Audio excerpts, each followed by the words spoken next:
जन्मदिनको अनगिन्ती शुभकामना छ मेरो प्यारो जीवनसाथीलाई।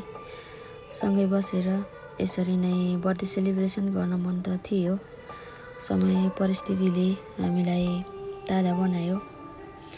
सधैँ स्वस्थ रहनु, खुसी हुनु, हजुरले सोचेको कुरा सबै पुरा हुन्। सुखमा हजुरसँगै रमाउन पाऊँ, दुःखमा हजुरको हात समाउन पाऊँ। भोलि जस्तो सुकै परिस्थिति आए पनि तपाईँको साथ कहिले छोड्ने छैन। हामी दुईलाई आफ्नो रोजाइप्रति पछुते हुने दिन कहिले नआओस्। बाँकी दुःख सुख सङ्घर्ष त हामी गरिहाल्छौँ।